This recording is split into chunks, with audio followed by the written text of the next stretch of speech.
What's up, everybody? This is Jeff Moore, currently serving as the CEO of ICE. And before we jump into today's episode, let me take a moment to introduce Jane, the clinic management software and EMR that so many of us in the ICE community use in practice.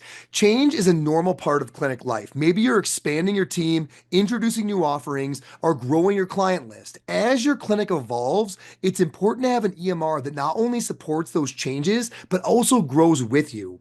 Jane's new Balance, Practice, and Thrive pricing plans offer flexibility, allowing you to easily switch from one plan to another depending on your current and future needs. There's no long-term commitment either, just simple month-to-month payments that let you focus on running your clinic. And with every plan, you get features like one-on-one telehealth, email appointment reminders, and unlimited support. Visit jane.app/pricing to find a plan that fits your needs, starting at $39 a month here in the US. And when you're ready to get started, use the code ICEPT1MO to sign up for a 1-month grace period on your new account. Thank you so much and enjoy the show.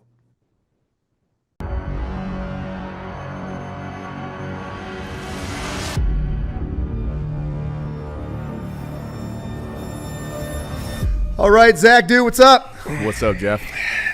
Your favorite all-time podcast.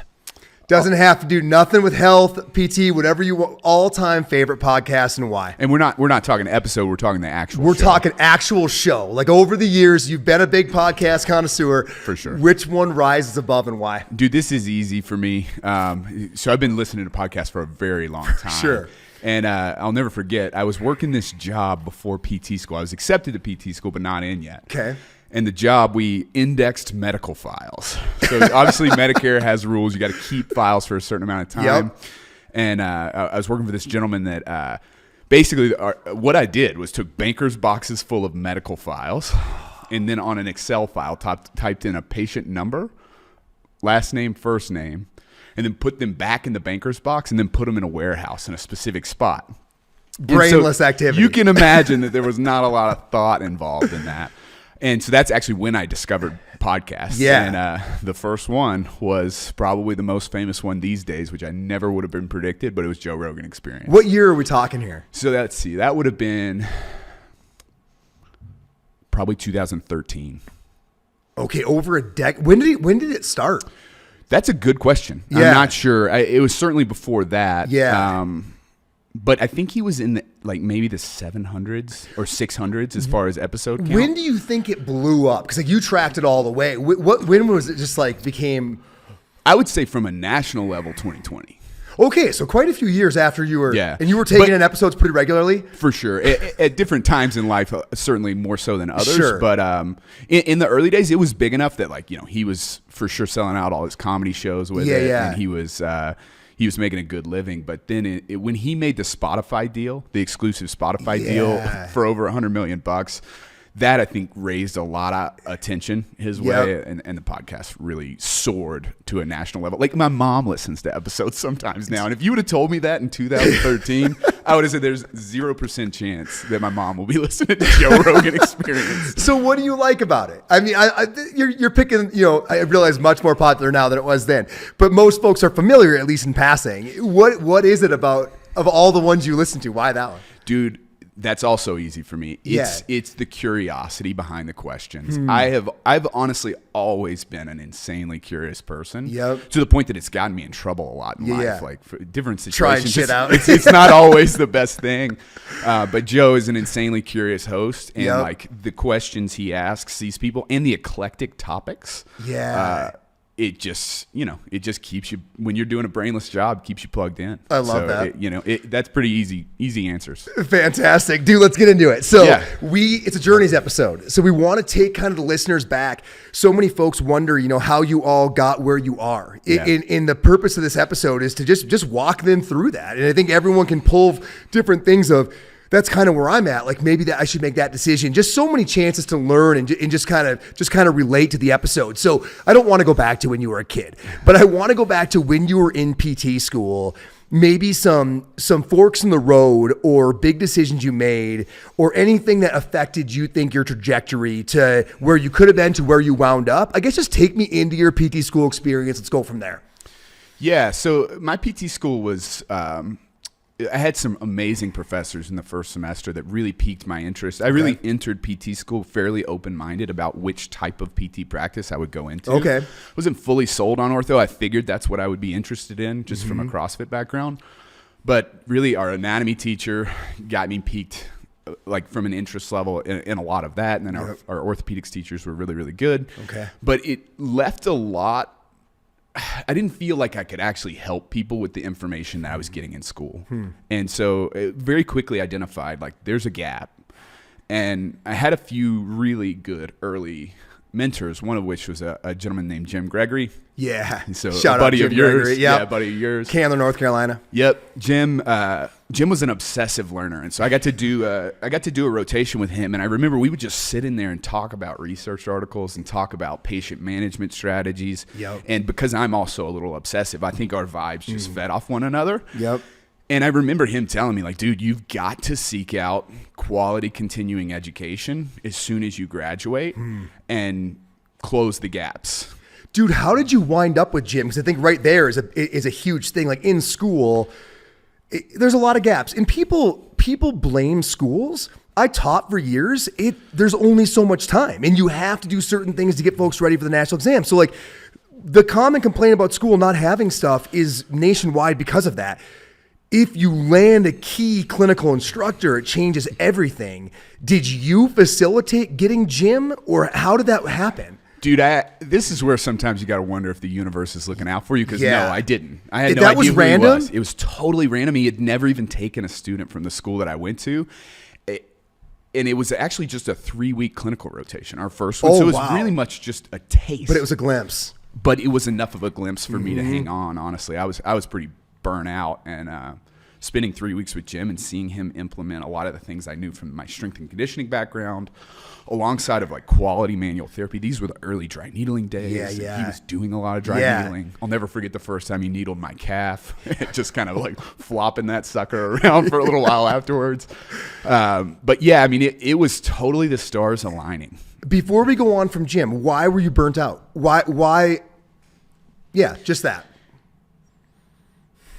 It was because of how potent the stimulus of fitness was while I was an undergrad, and that was my job in undergrad, was coaching CrossFit.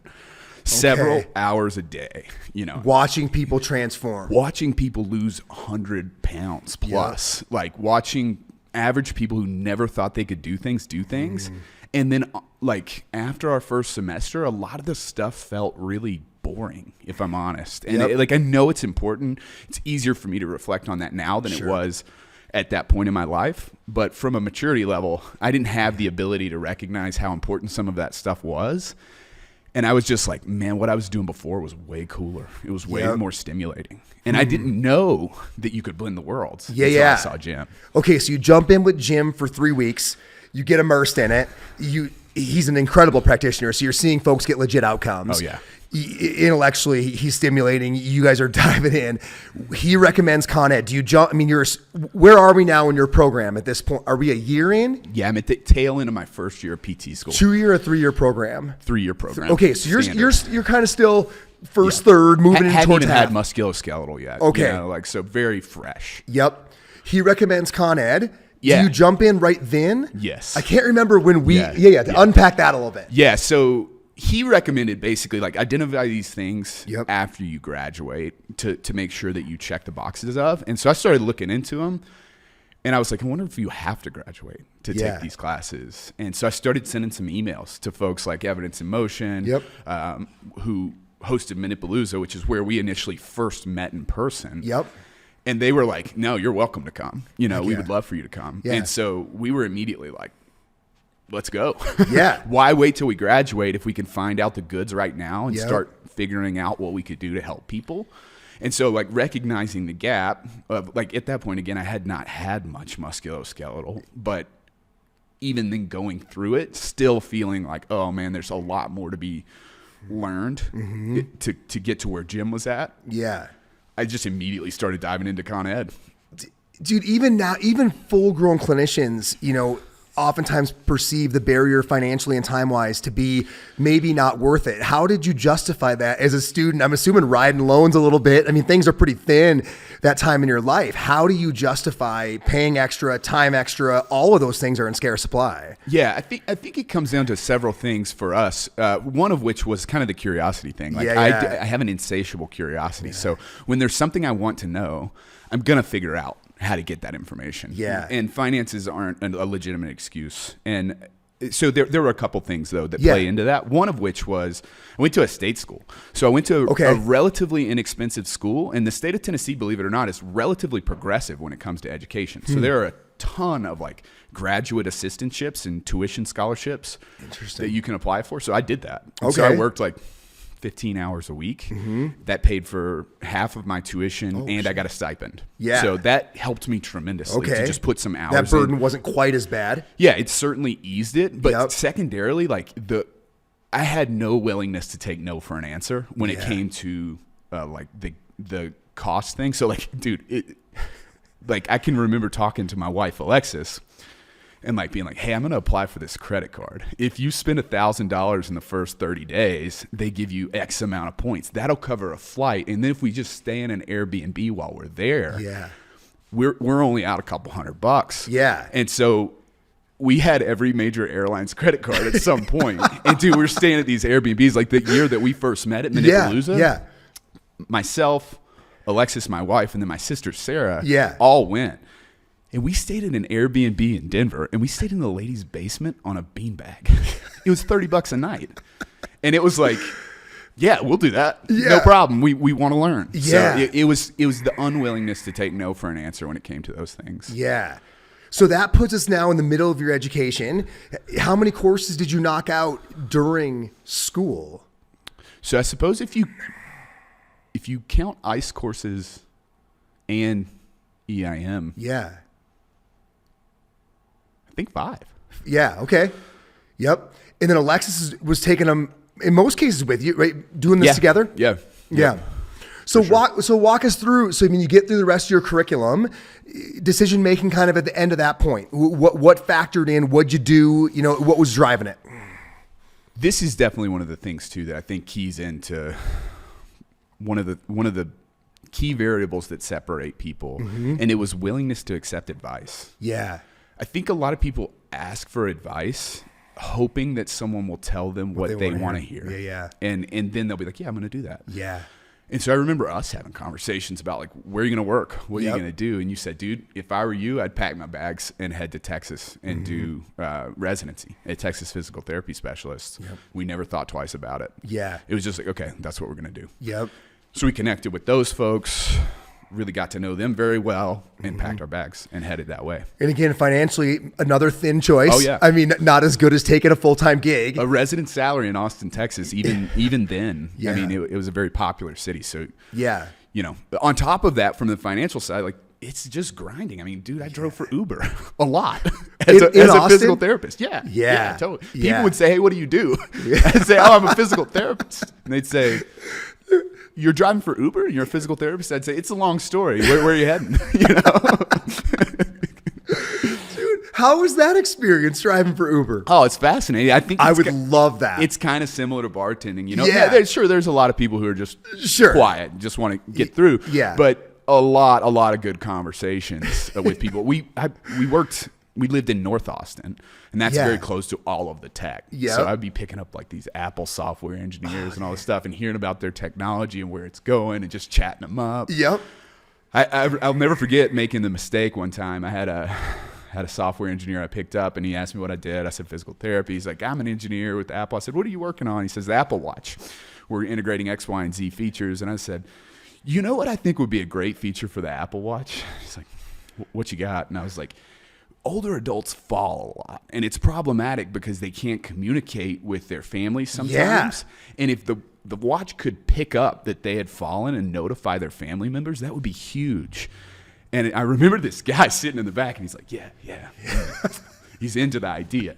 And then I drop him off. You don't find out what kind of tip you got until afterwards. Sure. And dude, I got like a $50 tip. Yeah. It was like the max tip you could get on the Uber app. Yeah. And I was like, hell yeah, that's cool. And then like 6 months later, it's integrated into the watch. And I'm like, $50. Dude, Yeah, I probably should have held the cards a little tighter to the vest, but you learn. I love that. Dude, not to get too sidetracked from the journey, but how was Austin? Oh man, what a cool town. I've only been in and out, one day at a time. It's funny because it's relatively similar to Nashville, which is where I grew up. Okay. Very much a music city. A lot of party, a lot of big bar. downtown. Yeah. But it felt like a year-long vacation in a way, just because Yeah. the weather's kind of always good. Yep. Lots of outdoor stuff in that town. Okay. Lots and lots and lots of food opportunities that you can't believe, like the Mexican food, the brisket. There are some things that they truly do on the very next level. I love that. So we had a blast in Austin. Awesome. Dude, in the residency, so I mean, you're committed for what, a year? Mm-hmm. What do you pull from looking back at it? I guess, first of all, speak to the way that you were a mentor. I think for people, it doesn't have to be a residency, but I mean, how did you get intentionally grown in that program? Maybe what were some of the key things that you feel like helped kind of change your trajectory? It's funny because when I wanted to do residency, my expectation was that I was going to learn a lot of details surrounding techniques, physical exam measures, ability to execute subjective exams effectively. And while those things were involved, they certainly weren't the details that stood out in my memory at this point with several years of reflection.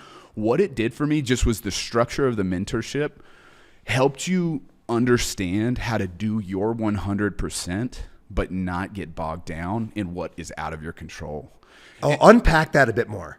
Yeah, so we would always talk about like this hero, villain, victim triangle. Yeah, okay. And I think a lot of PTs want to be the hero. Yep. And the victim is whatever's bothering, or the villain is whatever's bothering the person, and the person's the victim. Yeah. And if you get stuck in that, you're kind of in this drama triangle with the client, when really we're more the guide. It's kind of like the, if you've read Story Brand, like we're not necessarily trying to be the hero. We're trying to be the guide alongside of it. And if you're trying to hero your clients constantly, it's a pretty rapid path to burnout. It's exhausting. So I think I've always, since that experience, had an ability to sort of divide. I'm going to give you my 100%, 100% of the time someone sees me in the clinic. Yep.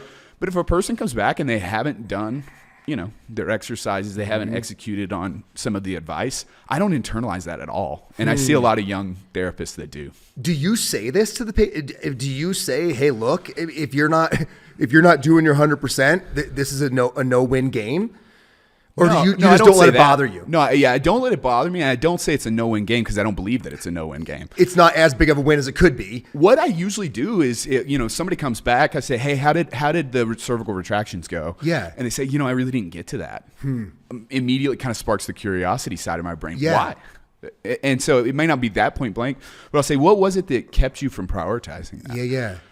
Oh, well, it was, hard to integrate with X, Y, and Z. And sometimes the barrier's right there. Oh, well, just set an Outlook timer for every 10 minutes or every 30 minutes or every hour to remind you to do that. And then sometimes that increases the compliance. Sometimes it still doesn't. Sure.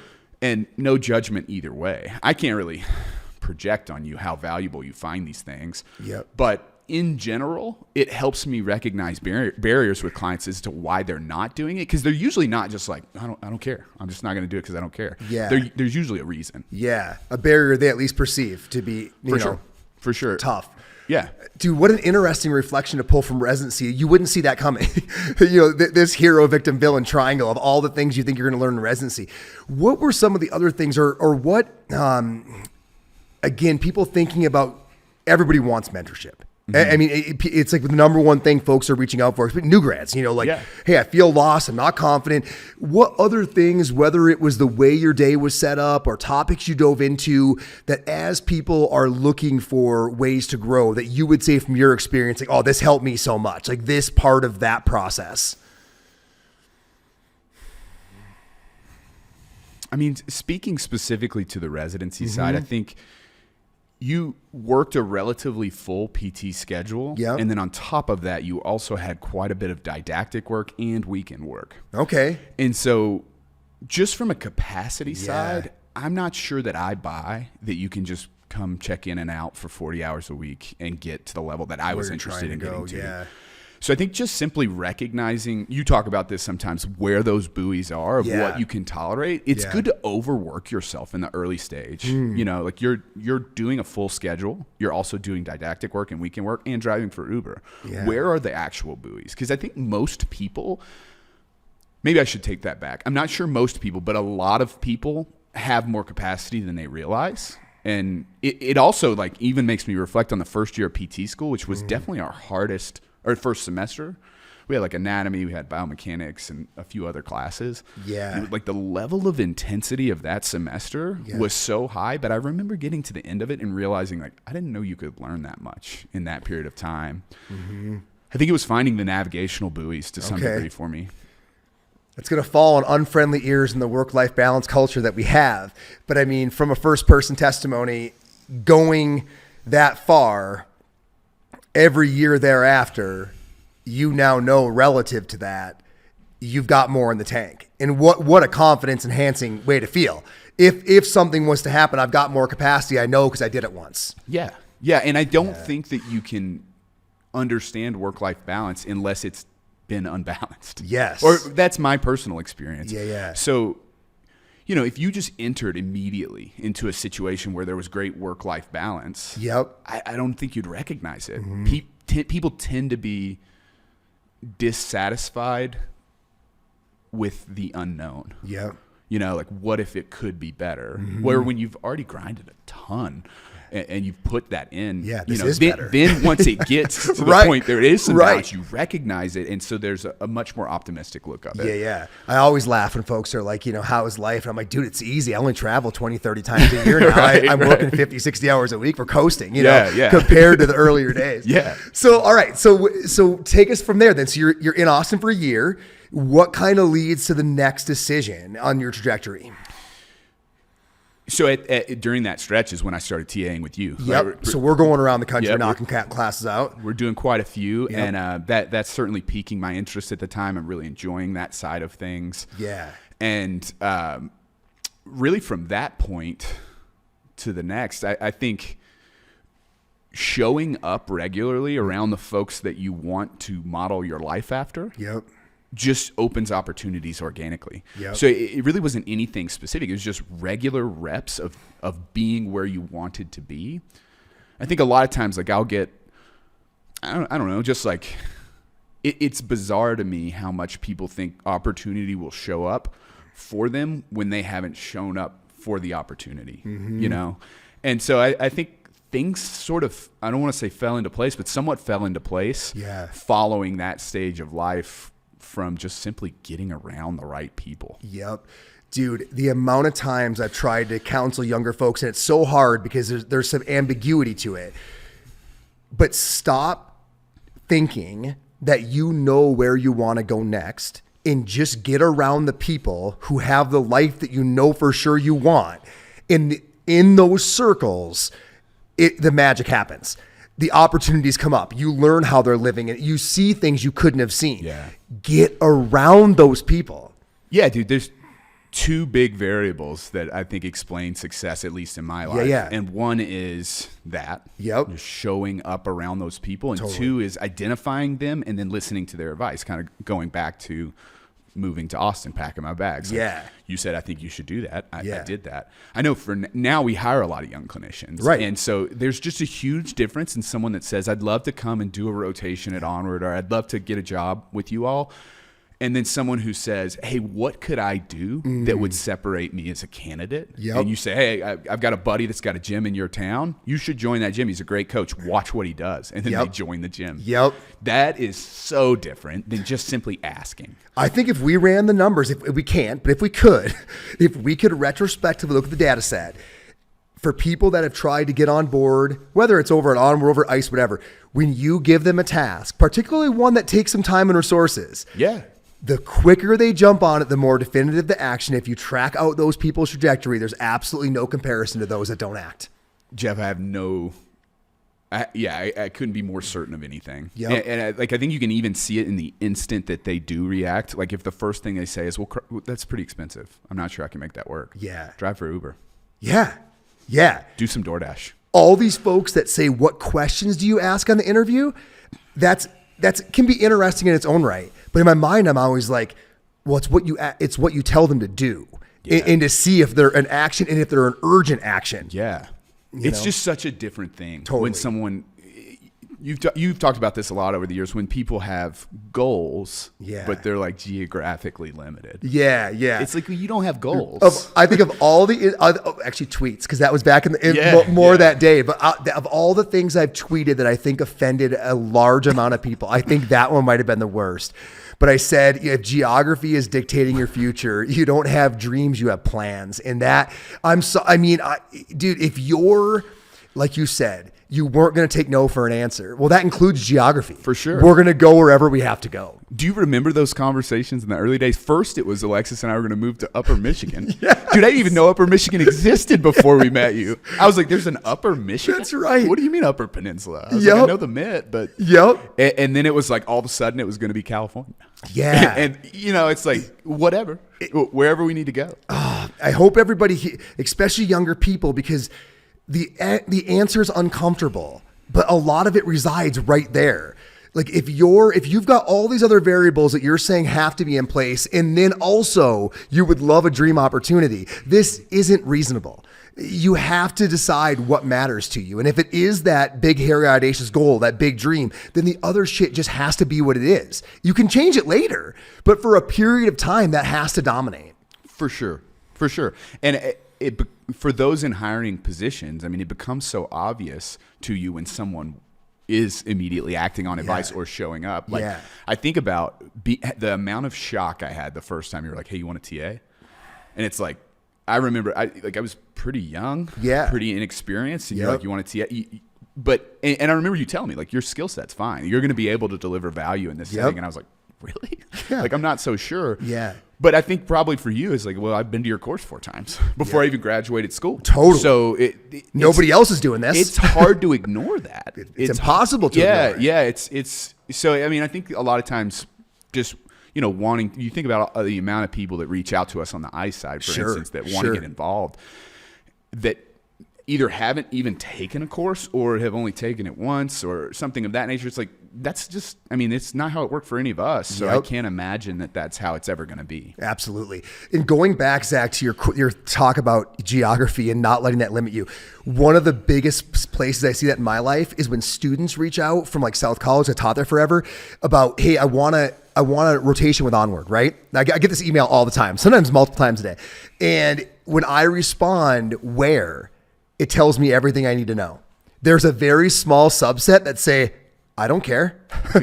Dude, I'll go wherever. That is the network I want to be a part of. I want to be fitness forward, yada, yada, yada. I've been following it forever. Put me anywhere you can in the system. I just want to be in the system. And the other ones that say, well, these two, because I've got housing or this or that. And again, nothing wrong with that. But you're limiting my ability to, number one, I'm not inspired by your answer, but number two, you're literally limiting my ability unless those two are hiring. And this just comes down to if that keeps you in a lane, I literally can't be of service to you because you're not giving me a chance to. You know what I mean? Yeah, I definitely do.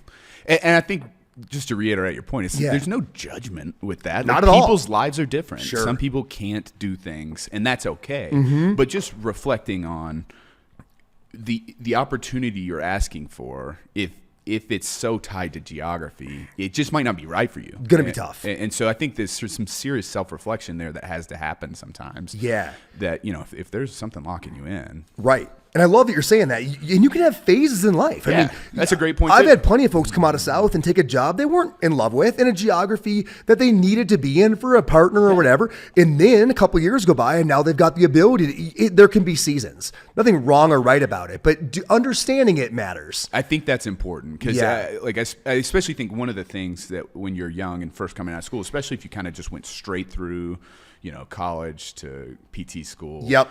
You get this, you don't have a whole lot of life experience yet. Totally. And so you don't recognize the phase thing because you just haven't had a lot of phases. You've had college phases. Right. But like life definitely ebbs and flows. There's seasons. And like so sometimes true. you can feel like you've ruined your life or ruined your opportunities. And it's like really challenging to actually do that if you're trying pretty hard to better yourself. Yep. There's always going to be seasons. Totally. Most successful people aren't successful on their first try. Dude, that's a great point.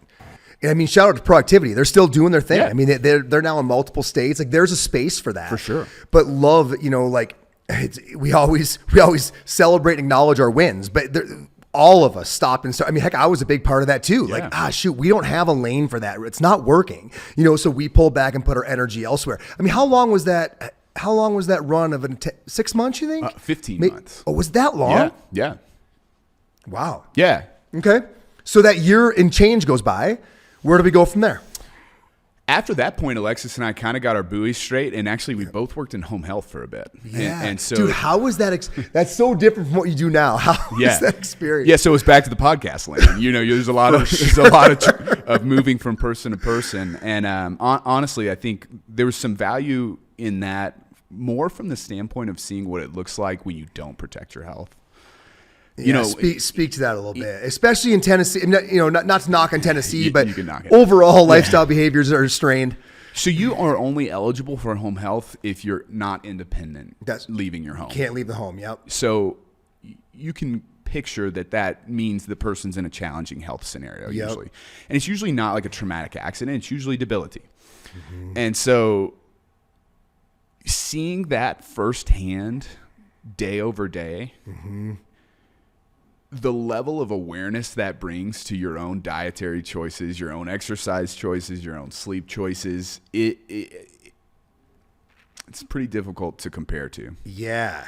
And so, and at the same time, dude, talk about the hero, victim, villain thing. I mean, of all places, someone flat out neglecting their health. Yeah. You could get swallowed up energy wise if you kept banging your head against the wall trying to change that. For sure. And it just strengthened the whole, you've got to get ahead of this thing in both of our lives. And honestly, too, it's kind of cool because we had the opportunity to be educated a ton through podcasts. So during that time, again, it was a heavy podcast listening time frame. Yep. And I just remember digesting so many episodes that helped me understand so much about chronic health issues, and then I'm seeing it firsthand at the same time, and that's where I think around that same time Zach and Jordan opened Onward Charlotte, and we were immediately like, we got to get ahead of this. We got to give the people in our community the opportunity to never end up here.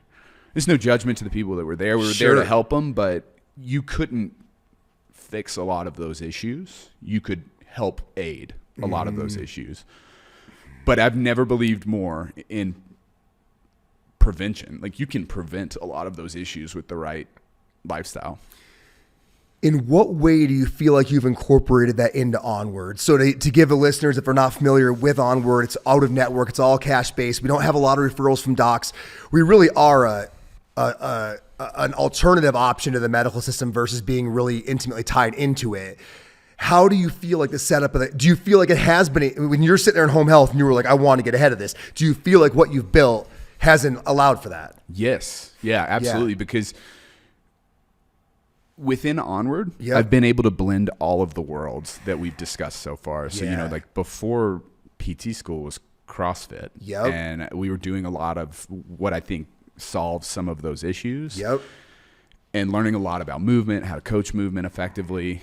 Then in PT school, learning a lot about like the pathophysiology of disease and how it works. Within home health, seeing the sequela of what that looks like.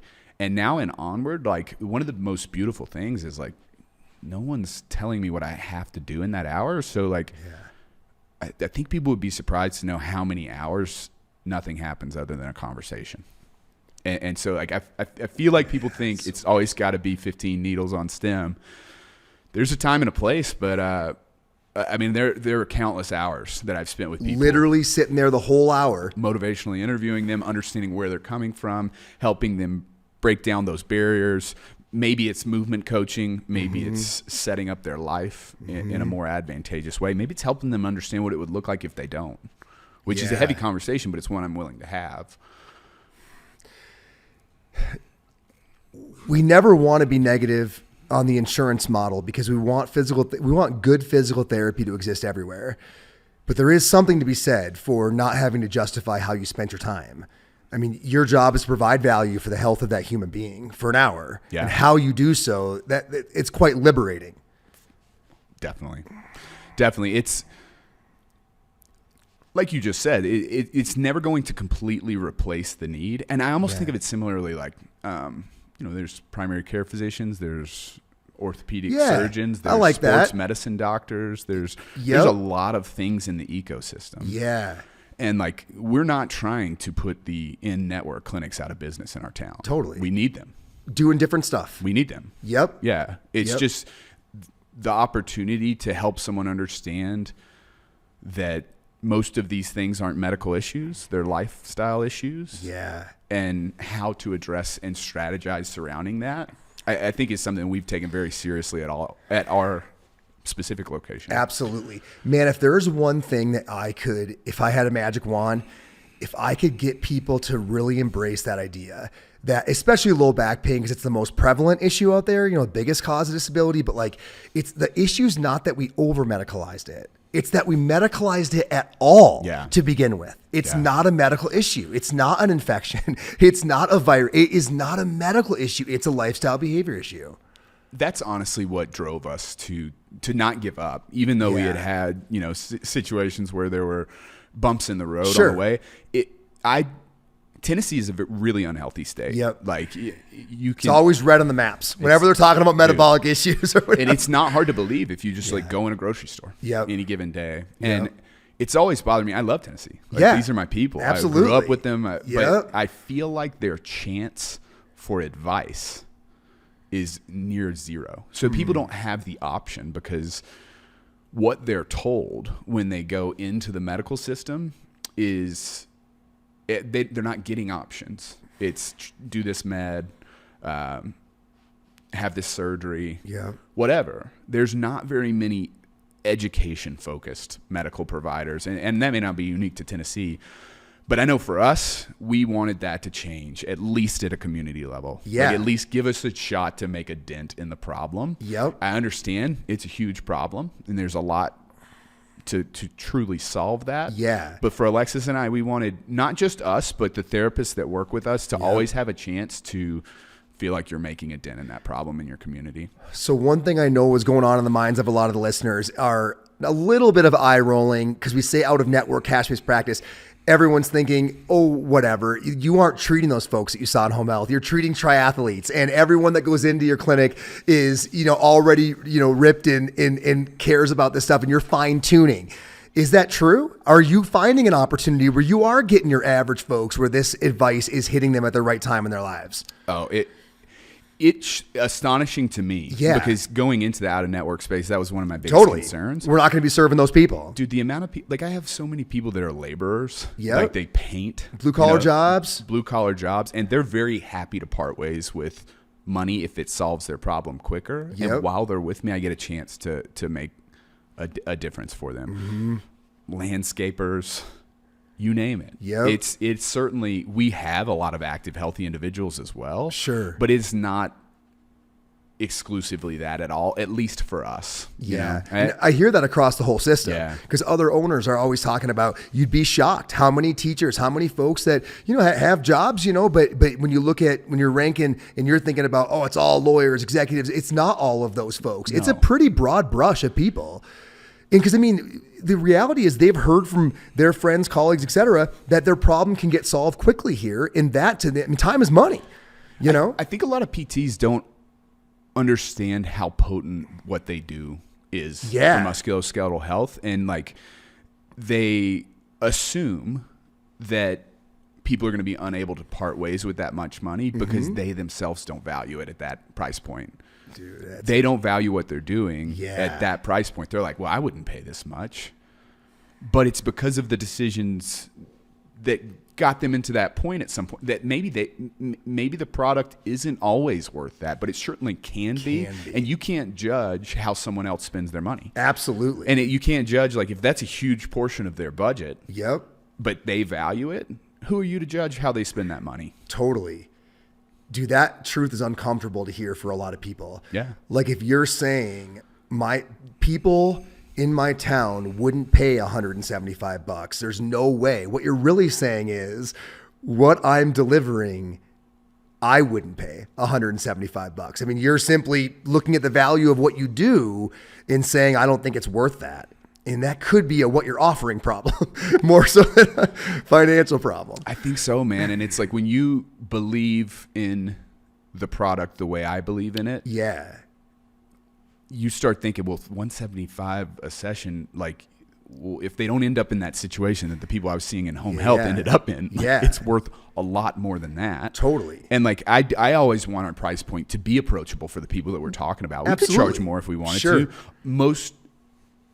A lot of the clientele, it wouldn't make a huge difference for. Absolutely. But I never want to price us at a point where we miss the people that we're talking about right now. Yeah. And so I think you have to find, there's a lot of thought behind pricing, and you got to find that sweet spot where you can still treat the people that do value it.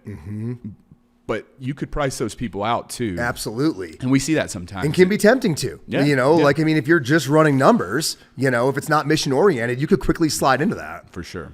Dude, back up a little bit, because I think a lot of folks are hearing and I think thinking, God, I love that. Like, he's doing exactly what he wants to do. He saw a problem in home health. Now he's in a spot where they could offer this to people and actually get ahead of it and solve it. I love that. But it's a big commitment to open a practice like that. Take us back to getting out of residency. You just drove Uber and worked for a salary that wasn't top end, and yet then you go and have another business venture that was challenging and straining on finances and time. How do you throw your hat back in the ring to start a practice in that environment? What was that decision making like? The beautiful thing about that path you just described is we got really used to being broke. Yeah. I mean, we never had any money to speak of besides what could just make the ends meet. And so I think, like, one of the most important factors is just being willing to have delayed gratification. And so, for us, we were sitting in a spot where we were like, okay, we love this product. Physical therapy. Yep. And I really just even mean the rehab sciences, the ability to spend time with humans and help them recover. For us, it's physical therapy. Yep. We owe it to ourselves and our community to give this another shot. And that means we're going to continue to struggle financially for a little while. So, like, we don't have money in a 401k or an IRA or a lot of these things that people really do value. Sure. No judgment.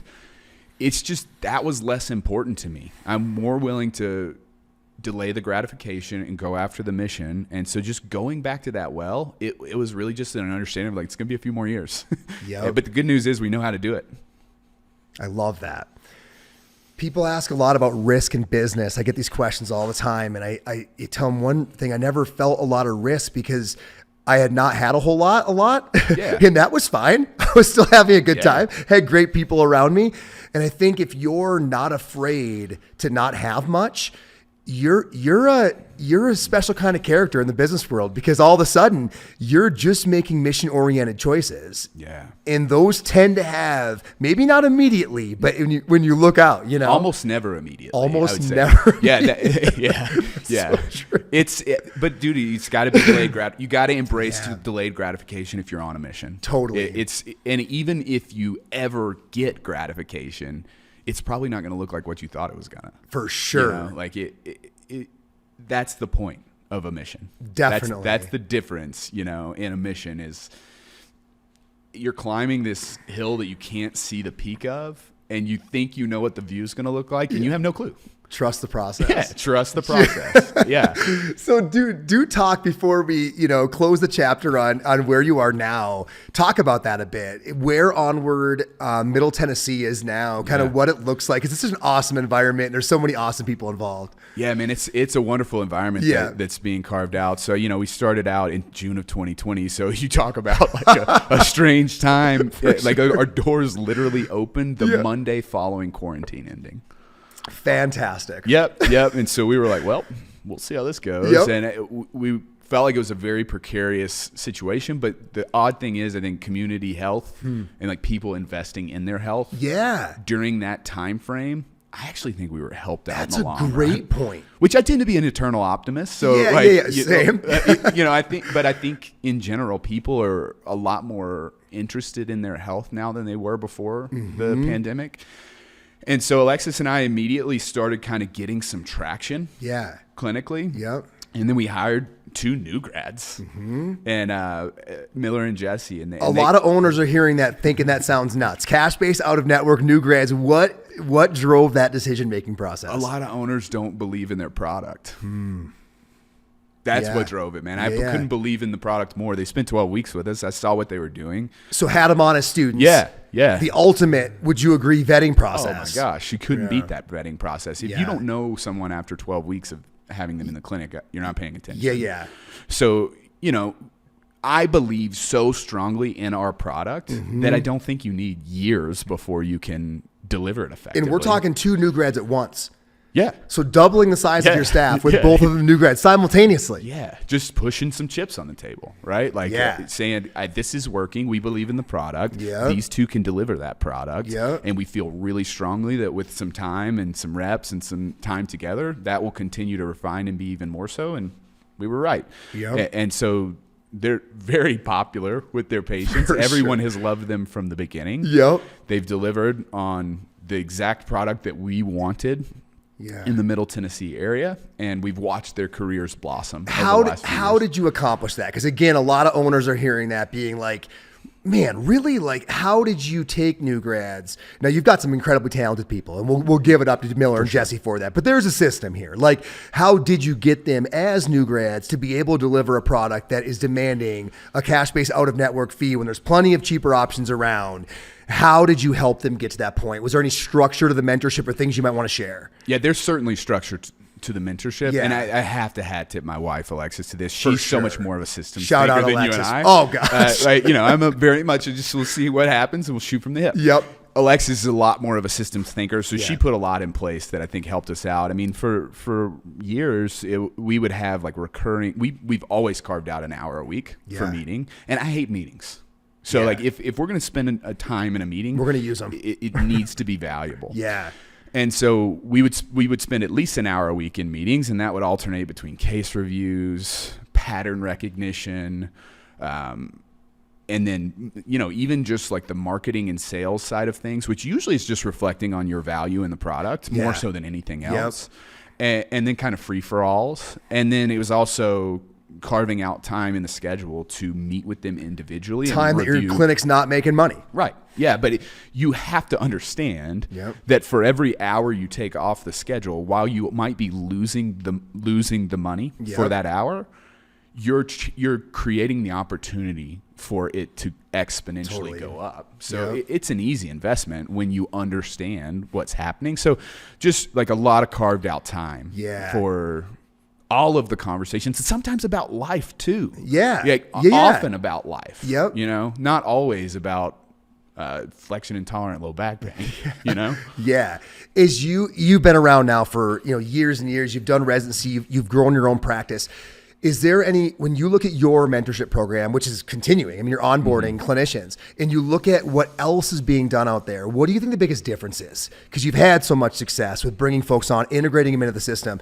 If you were just to give a piece of advice to owners that are like, I want to do it the right way, and it's so rarely done the right way, 1 or 2 things that you'd say, you got to do this. When you bring new people in, you got to do this. I don't have a specific way to measure this, but you have to have people that are willing to take feedback and act on it without becoming emotional. Like if you're a young therapist listening to this and someone's giving you feedback and you feel emotional about that feedback, like, I suck. I did that wrong, and now they're disappointed in me. If you have the right mentor in front of you, you have to realize the only reason they're taking the time to give you this feedback is so that you don't make the same mistakes they made. And I think a lot of PTs are perfectionists. And so you're looking for the mentor to say, Jeff, you did a great job. That's the least valuable feedback you could ever give someone. I mean, it needs to be said sometimes. But it really, an emphasis needs to be put on how do we improve. And so I always think about like the CrossFit level 1 staff, like Yeah. they're very direct with feedback. Or if you take the level 2, you've definitely More experienced so. this. Yeah. Like the feedback isn't, hey Jeff, how's it going, man? Having a pretty good day? Yeah. How's your breakfast? Yeah. Did you sleep okay last night? Dude, I was thinking about it. It's, hey Jeff, when you did the straight leg raise, you didn't standardize the cervical spine's position. Yep. That's going to make you miss X, Y, and Z down the road. Yeah. And if the less you have to church it up, to use a Southern phrase, Sure. the faster the progress. I think this is a huge reason why all of these studies show that collegiate athletes do better in business. I think it's because they're so used to getting feedback from their coaches. Yeah. I don't want to say you become numb to it. That's not the right word. You don't have an emotional response to it besides utilizing it for productive fuel to get better. Not only that, you crave it, right? Totally. Like at some point Totally. when someone says good job, you're like, come on. Like you don't have anything better than good job? Man, is that a great point? At You some really point, do. Yeah, at some point you start craving it. Yeah. Which is incredible because now you're looking for a certain kind of person that's willing to deliver that. And that's a person that cares a lot and has a lot of knowledge in that area. Yeah. Yeah. And dude, I think just like reflecting a little bit more on the, growth of business, like since opening in June of 2020 with one clinic that we were kind of like, we hope this works. We've now got 4 locations across Middle Tennessee, 8 therapists, all of which we've pretty much brought on from a new grad stage. So we have not hired seasoned vets. And it's, I think a huge amount of people often ask, aren't you worried they're going to leave and do their own thing? Sure. And of course you want to retain people. Yeah. But I think so much of that fear comes from, as an owner, you're not pushing your chips on the table. Mm-hmm. And so it's like, we're totally fine to push chips on the table. Like I think anyone that works for us would agree, like they're willing to delay gratification to push chips on the table. Yep. And so that could look like opening more locations. Mm-hmm. That could look like making sure they have the right tools of the trade, the right stem unit, the right high-low table, the right tools. Could look like giving them an actual continuing education budget. Yeah. Like, dude, our continuing education budget's great. Yeah. And we're not a big corporation with great profits. And like a lot of corporations with great profits, their continuing education budget's an online subscription now. Yeah. It's like we're literally... Like you could not argue that we're keeping too much of the profits. Totally. And it can look like you all carving out time where, number one, you could be resting for heaven's sakes, or you could be seeing patients and creating profits. That time is a massive chip on the table. For sure. But I think when people perceive that you're willing to continuously push chips on the table, they're a lot less likely to leave. Yeah. And it's not that, if someone has to leave, I have no judgment for that. Life happens, but I don't want it to be for the purpose of they didn't give me enough. Totally. Yes, you can always look back and say that there were good reasons in things that were out of my control. Absolutely. I'm so okay with that. And I'm always going to root for that person. Totally. I just don't want it to be some reason that I could have controlled that made them leave. Mm-hmm. Okay, so sitting right now, 4 clinics, because there's 2 in what you would call downtown Nashville, or maybe you all wouldn't. I would call them because the dots are down there. The Nations in Germantown, and then Murfreesboro, where our buddy Miller is out there doing his thing. Yep, Murfreesboro, and then the original one in Hendersonville. So we're spread out. Man, this covers a lot of the greater Nashville area. Yeah. Anywhere else you see on the map, maybe down the road, or you like, gosh, those locations are going to see pretty much everybody we want to see. Middle Tennessee is such a burgeoning market that, like, of course, there's room for more clinics in the future.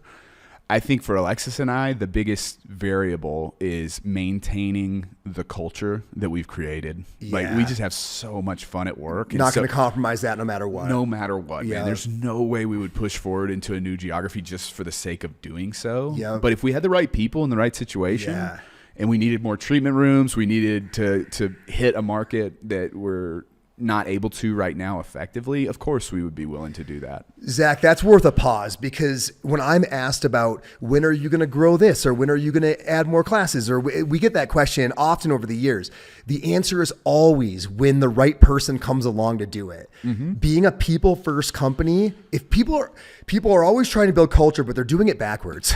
They're onboarding people, then they think their systems are going to build culture. This is not how it happens. No way. You bring, these people are mature adults. else. They're not Yeah. going to change a lot, you know? And so I think about, you know how many years I was bugged at ICE about when are you going to offer dry needling? And the answer was when someone that really fits our group and, you know, really vibes with us and understands, you know, be about it. And then Paul Kaloran came on years after, you know, that market was very tempting to jump into. But I think some patience on expansion until the right people come along, that's your culture answer, not trying to create it. Agreed. You know?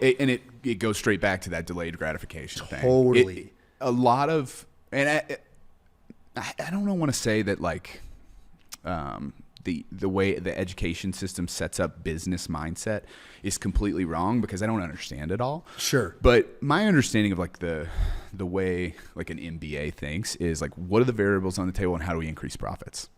Yeah. And I get that is a way you could approach business. Right. That is not the way we approach business. Yeah. It's just not. It has to be viable, of course. Sure. Otherwise you can't do it. But it's culture first always. If you're not having fun doing what you're doing, what's the point? Dude.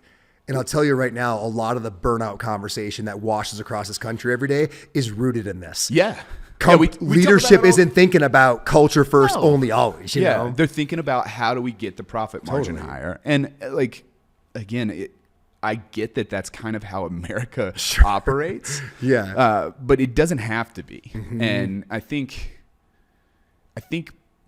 we talk about it all the time. Like burnout, it's just so much easier to approach when you're not having fun. Yeah. When you're having fun, it's almost hard to burn out. Zach, when people ask and they hate my answer, I always say my colleagues are hilarious. Yeah. And they're like, that's your burnout solution? Dude, every time I pick the phone up, I'm cracking up. Like, how burned out could I be? Right, You right. know? Back to the navigational buoys situation. Yeah. Like if you're going to have so much more space between those buoys if everything you're doing is like a cool puzzle to solve. Back to the curiosity piece. Like if you're really curious about how do I solve this puzzle and you've got the ability to do that and you're flexible, you know, you got to be flexible in business. I don't know. I just haven't approached burnout that much in my careare.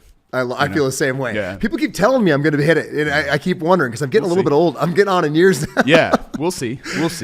But I think it's got a lot more to do with culture than it does to do with work-life balance. No question. Or workload for that matter. Yeah.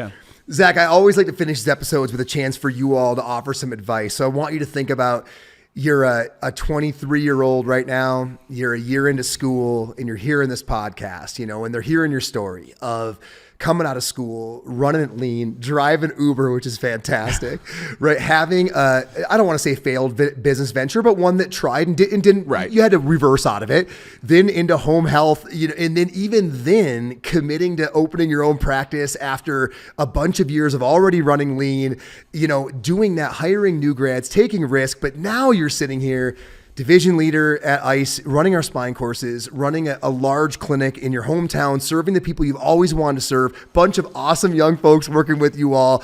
You're right where so many people want to be sitting. If they're at the beginning of that road, any one or two pieces of advice, I know we gave a lot during the episode, but anything that you would say at the end here that they can carry with them at the end of the podcast? Jeff, I think it is synthesizing some of the things that we talked about, like show up. Find the group of people that you want to be like or be around and show up. Don't take no for an answer. We live in America. You can figure a way out to get to where that is. It may be challenging. I'm not going to say it's easy. But you can probably figure it out. And then the last big one is find a mentor that you trust and don't question their advice. Do it. Find a way. Dude, I love it. Zach, thank you so much, man. Yeah, dude.